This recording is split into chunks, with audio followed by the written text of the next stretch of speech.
Hi guys, Mahesh friends. తెలంగాణలో డీసెట్కి సంబంధించిన exam అనేది మనకు ఈరోజు జరగబోతుంది.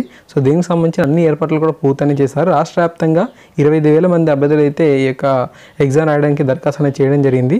ఈ యొక్క డీసెట్ ఎగ్జామ్ అనేది మనకు ఆన్లైన్లో కండక్ట్ చేస్తున్నారు.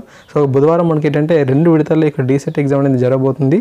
ఉదయం 10 గంటల నుంచి మధ్యాహ్నం 12 గంటల వరకు కూడా తెలుగు మాధ్యమం, మధ్యాహ్నం 2 నుంచి మనకు 4 గంటల వరకు కూడా ఇంగ్లీష్ మరియు ఉర్దూ మాధ్యమానికి సంబంధించిన అభ్యర్థులు అయితే ఈ యొక్క ఎగ్జామ్ అయితే రాయబోతున్నారు.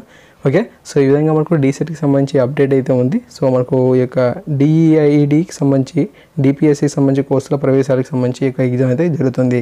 ఓకే, సో తర్వాత మనం పరిశీలన చేసినట్లయితే ఈరోజే మనకు తెలంగాణలో ఈసెట్ ఫలితాలు అనేవి రిలీజ్ అవబోతున్నాయి. రాష్ట్రంలో మనకు ఇంజనీరింగ్, బీఎస్సీ మ్యాథమెటిక్స్ సంబంధించి కోర్సుల్లో ద్వితీయ సంవత్సరంలో 2019-20 ప్రవేశాలకు నిర్వహించిన ఇంజనీరింగ్ కామన్ ఎంట్రన్స్ టెస్ట్ రాత పరీక్షలు మనకు విడుదల కానున్నాయి. ఓకే, సో వీటిని మనకు జేఎన్టీయూ హైదరాబాద్లో మధ్యాహ్నం 2:30 గంటలకు ఈ ఫలితాలు అయితే రిలీజ్ చేయబోతున్నట్టుగా అప్డేట్ అయితే ఉంది. మొత్తంగా 28,037 మంది అభ్యర్థులు మనకు ఈ యొక్క దరఖాస్తు అనేది చేయగా 27,123 మంది విద్యార్థులు అయితే మనకు ఆ యొక్క ఎగ్జామ్ అయితే రాయడం జరిగిందనమాట. ఓకే, సో ఫలితాలు వచ్చిన తర్వాత తప్పకుండా మాకు అప్డేట్ అయితే ఇస్తాను. Thanks for watching this video.